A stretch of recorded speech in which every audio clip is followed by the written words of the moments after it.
Good morning बच्चों, आज हम लोग डिस्कस करेंगे रेस्ट एंड मोशन काइनेमेटिक्स। ये जो टॉपिक है बच्चों, या फिर ये चैप्टर जो है बहुत इम्पोर्टेंट चैप्टर है।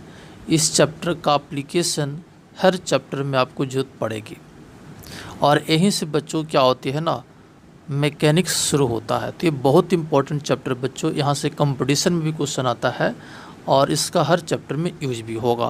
तो इसको अच्छा से समझने की कोशिश करेंगे, और बहुत इम्पोर्टेंट ये चैप्टर है बच्चों। ठीक है, तो सबसे पहले हम लोग क्या करेंगे ना, यहाँ पर मैकेनिक्स का डिफिनेशन समझने की कोशिश करेंगे कि मैकेनिक्स का मतलब क्या होता है। ठीक है, तो देखो बच्चों, लिखा हुआ those part of physics in which we study about motion under the effect of force including the body is in rest. कहता है फिजिक्स का वैसा पार्ट, ठीक है ना, जिसमें हम लोग मोशन के बारे में स्टडी करेंगे। किसके बारे में स्टडी करेंगे बच्चों? मोशन के बारे में स्टडी करेंगे under the effect of force. जब बॉडी पर फोर्स लगेगा, उसकी इफेक्ट के वजह से जब बॉडी में जो मोशन आएगी, उससे रिलेटेड बातें हम लोग मैकेनिक्स के अंतर्गत में पढ़ते हैं। ठीक है ना, बॉडी रेस्ट में भी होगा तो हम लोग इसी में पढ़ते हैं, यानी मैकेनिक्स के अंतर्गत ही पढ़ते हैं। ठीक है, तो मैकेनिक्स का मतलब क्या हो बताओ? मतलब मैकेनिक्स का मतलब ये हुआ कि इसके अंतर्गत में हम लोग मोशन के बारे में स्टडी करेंगे under the effect of force, और अगर बॉडी को रेस्ट में भी होगा तो मैकेनिक्स के अंतर्गत में ही इसको डिस्कस करते हैं हम लोग। ठीक है बच्चों, अब हम लोग समझना चाहते हैं काइनेमेटिक्स, जो आप टॉपिक जो डिस्कस कर रहे हैं उसका मतलब क्या होता है, काइनेमेटिक्स का मतलब क्या होता है। ठीक है, तो देखो बच्चों, लिखा those part of physics in which we study about motion does not account the cause of motion is called kinematics.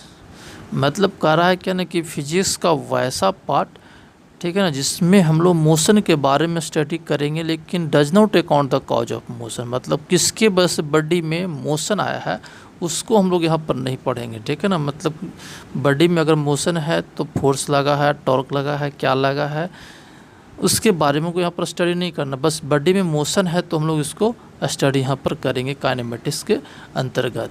समझ में आ रहा है क्या कहना चाह रहे हैं सो? ठीक है बच्चों, फिर आगे देखो।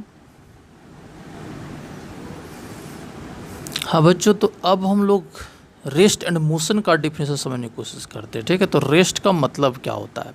देखो लिखा हुआ the position of a body does not change with time. किसी बॉडी का पोजीशन अगर टाइम के साथ चेंज नहीं करता है, ठीक है ना, तो बॉडी जो कहलाता है वो रेस्ट में कहलाता है। ठीक है ना, यानी किसी बॉडी का पोजीशन अगर टाइम के साथ चेंज नहीं करता है तो बॉडी क्या कहलाएगा? रेस्ट में कहलाएगा। इसको एग्जांपल लेकर आगे हम समझने की कोशिश करेंगे। पहले अभी इसका डिफिनेशन समझ लीजिए ये क्या है सो। ठीक है ना, एक एग्जांपल लेंगे तो आपको पूरी बातें क्लियर हो जाएगी कि रेस्ट किसे कहते हैं और मोशन किसे कहते हैं। ऐसे आपको समझ में भी आ रहा होगा, लेकिन फिर भी एक एग्जांपल लेंगे तो आपको ज़्यादा समझ में आएगा। ठीक है, तो क्या समझ में आ रहा है, क्या बोले सो? किसी बॉडी का पोजीशन अगर टाइम के साथ चेंज नहीं करता है तो बॉडी जो होता है वो क्या कहलाता है? रेस्ट में कहलाता है बच्चों। ठीक है, अब हम लोग डिस्कस करना चाहते हैं मोशन का डिफिनेशन। देखो तो लिखा है हुआ है the position of body changes with time then body said to be motion. ठीक है ना, किसी बॉडी का अगर पोजीशन टाइम के साथ चेंज करता तो मोशन में कहलाता है, और किसी बॉडी का पोजीशन अगर टाइम के साथ चेंज नहीं कराता तो बॉडी क्या कहलाता है?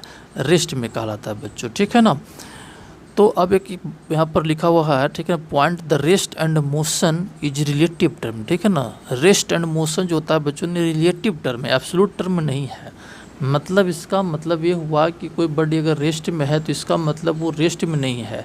ठीक है ना, वो मोशन भी हो सकता है, वो डिपेंड करेगा ऑब्जर्वर पर। अगर आप उस बॉडी को देख रहे हो कि रेस्ट में है तो हो सकता है कोई ऐसा भी ऑब्जर्वर हो जिसको वो बॉडी मोशन में भी दिखाई दे। ठीक है ना, तो एक बॉडी रेस्ट में भी हो सकता है, मोशन में भी हो सकता है। वो बच्चों क्या किस पर डिपेंड करेगा? ऑब्जर्वर पर डिपेंड करेगा, फ्रेम ऑफ रेफरेंस पर डिपेंड करेगा। समझ में आ रहा है ना? तो कोई बॉडी रेस्ट में है कि मोशन में, वो डिपेंड करता है ऑब्जर्वर के अनुसार। कह सकते हो कि वो बॉडी रेस्ट में है या फिर मोशन में है। बातें समझ में आ रहा है? हाँ बच्चों, तो अब हम लोग एग्जाम्पल समझने की कोशिश करते हैं, ठीक है ना, कि रेस्ट किसे कहते हैं और मोशन किसे कहते हैं, ठीक है ना। तो देखो बच्चों, ये क्या है ना, एक गाड़ी जूम की है आप, बस मान लो, ट्रेन मान लो, जो मानना है मान लो, ठीक है ना। ये देखो एक हमने एक माना क्या बस है, ठीक है।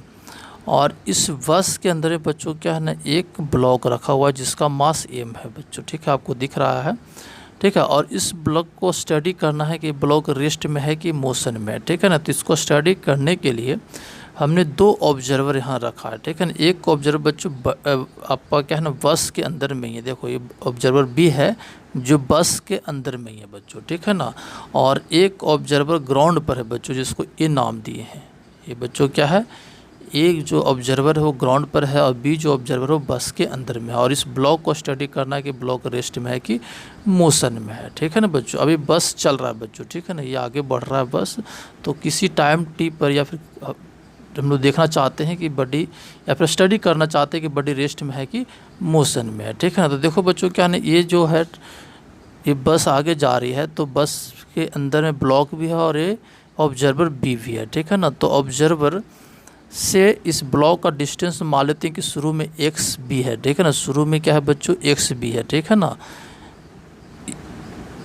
ये जो ऑब्जर्वर बी है उसके रिस्पेक्ट में ब्लॉक का पोजीशन कर सकते हो एक्स बी है, ठीक है ना। और ये क्या है ना, ये आपका क्या बस आगे जा रही है, ठीक है। तो ये आगे जा रही है, तो ऑब्जर्वर जो है ना बार बार इसका ऑब्जर्वर जो है ना इस ब्लॉक का पोजीशन चेक कर रहा है कि पोजीशन चेंज कर रहा है कि नहीं कर रहा। तो देख पा रहा है क्या ना, ये टाइम बीत रहा है, ठीक है ना, लेकिन ये जो एक्स बी जो डिस्टेंस मान है ना, ये हमेशा क्या रहा वही का वही हो रहा है, ठीक है। जैसे अगर मान लो कि शुरू में 5 मीटर की दूरी पर था, कितना मीटर की दूरी पर था, 5 मीटर की दूरी पर था। तो जब भी ऑब्जर्वर बी जो देख रहा है ना इस ब्लॉक को, हमेशा 5 ही मीटर की दूरी पर इसको ब्लॉक दिख रहा है। तो ऑब्जर्वर बी बोलेगा क्या कि ब्लॉक का जो पोजीशन है ना टाइम के साथ चेंज नहीं कर रहा है। इस ब्लॉक का पोजीशन इस ऑब्जर्वर के अनुसार टाइम के साथ चेंज नहीं कर रहा है बच्चों, ठीक है ना। तो इस ऑब्जर्वर बोलेगा क्या नहीं कि ये ब्लॉक जो है क्या है, रेस्ट में है, क्योंकि इसको क्या है ना, इस ब्लॉक का पोजीशन टाइम के साथ इसके अनुसार चेंज नहीं कर रहा है। तो ऑब्जर्वर बी जो बोलेगा वो क्या है ना कि ब्लॉक जो है आपका क्या है, रेस्ट में है, ठीक है बच्चों। अब देखो इसी ब्लॉक को ये ऑब्जर्वर ये देखना चाहता, स्टडी करना चाहता जो ग्राउंड पर है। तो इसके अनुसार शुरू में पोजीशन जो बच्चों क्या है ना एक्स से है, ठीक है ना। यहाँ से डिस्टेंस जो ये है एक्स से, तो शुरू में तो एक से था, लेकिन ये बस आपको आगे बढ़ रही है, तो फिर इसका पोजीशन चेक करें। मान लेते कि यहाँ पर आ गया बस कहाँ पर आ गया, यहाँ पर आ गया। अब पोजीशन इसको चेक किया तो देखा क्या ना कि पोजीशन बढ़ गया, जो एक से डैश नाम दे दिए, ठीक है ना। उसका वैल्यू जो है वो एक से ज़्यादा हो गया, यानी शुरू का पोजीशन जो था बच्चों उससे ज़्यादा अब पोजीशन हो गया है, ठीक है ना। तो कह सकते हो कि ऑब्जर्वर ए के अनुसार से ब्लॉक का पोजीशन जो है ना वो चेंज कर रहा है टाइम के साथ, ठीक है ना। इस ब्लॉक का पोजीशन ऑब्जर्वर ए के अनुसार क्या कर रहा है, चेंज कर रहा है, ठीक है। तो ऑब्जर्वर ए जो बोलेगा कि ये ब्लॉक जो आपका क्या है, मोशन में है। ऑब्जर्वर ये क्या बोलेगा कि ये ब्लॉक जो आपका क्या है, मोशन में है। अब बताओ बच्चों क्या है ना, ये ब्लॉक जो है रेस्ट में है कि मोशन में है, वो डिपेंड किया किस पर, ऑब्जर्वर पर डिपेंड किया कि नहीं किया। देखो बी के अनुसार ये ब्लॉक जो है आपका क्या है बच्चों, बी के अनुसार ये जो आपका है क्या कहलाएगा, रेस्ट में कहलाएगा, समझ पा रहे हो। और ऑब्जर्वर ए के अनुसार जो ब्लॉक हो गया वो आपका क्या हो गया, मोशन में कहलाएगा। इसके अनुसार ये ब्लॉक जो हो गया वो मोशन में हो गया।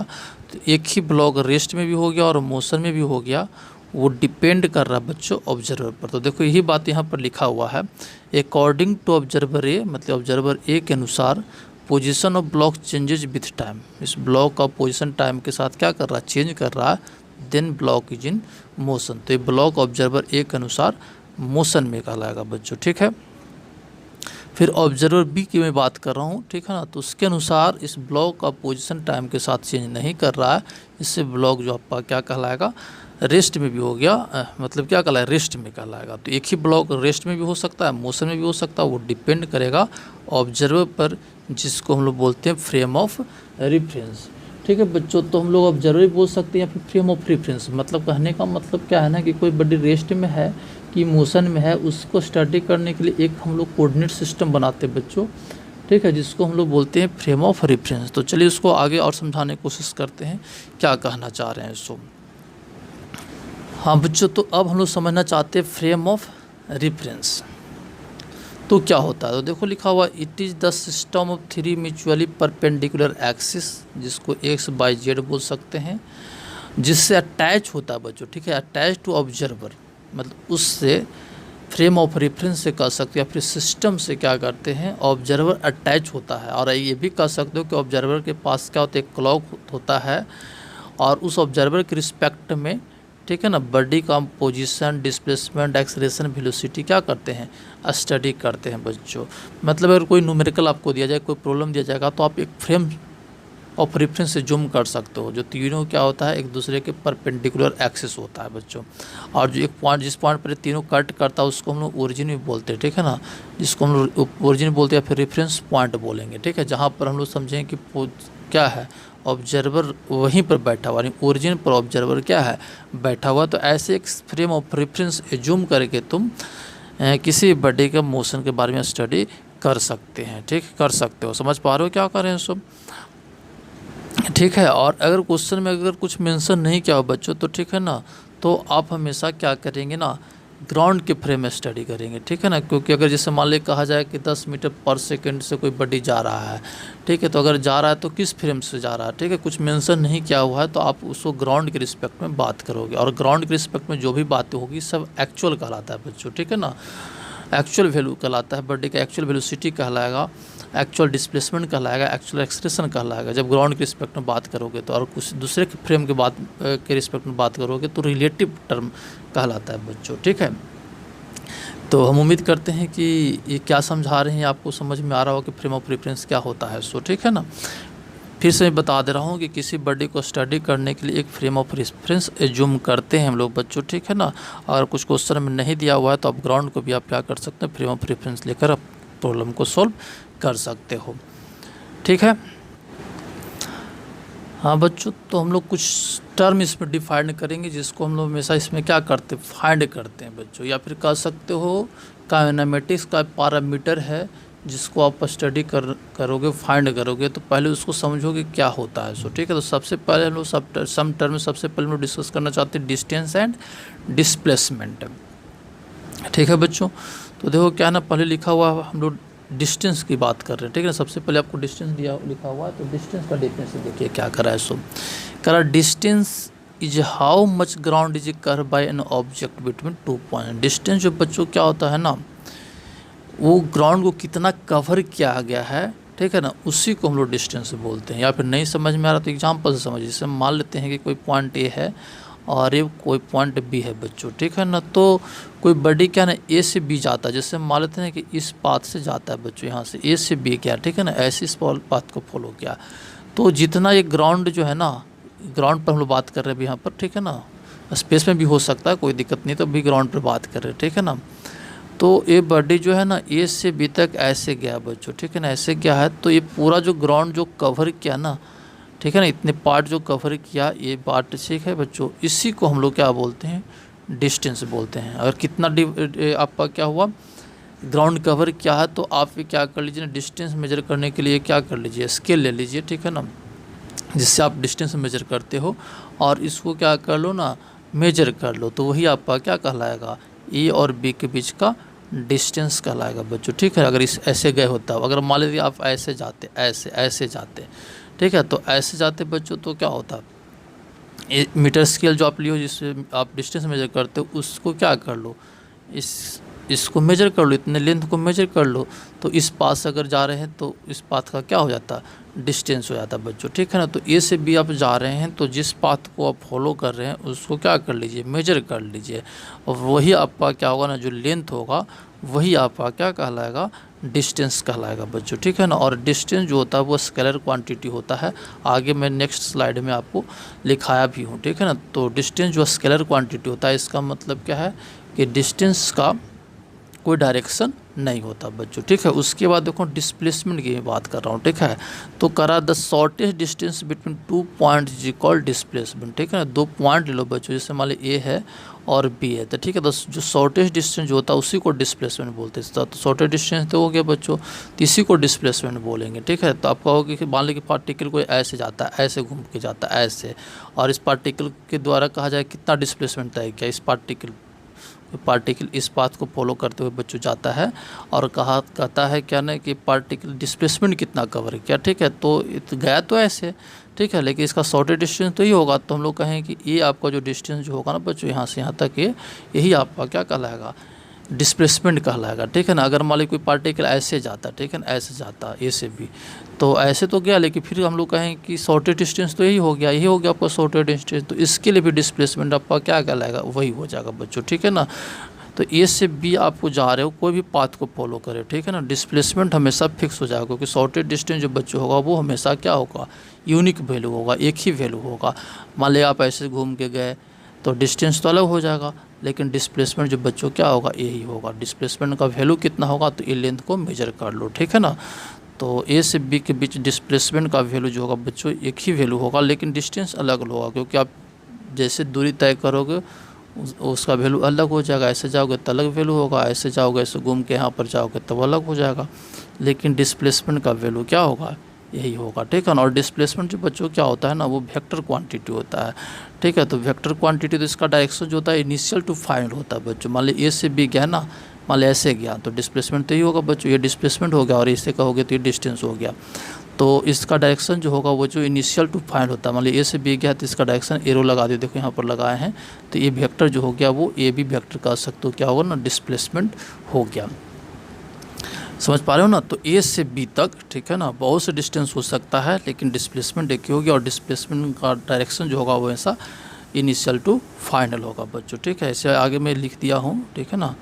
नेक्स्ट स्लाइड में आपको सब बातें लिखा हुआ है, तो आपको समझ में आ रहा होगा मैं क्या कर रहा हूँ।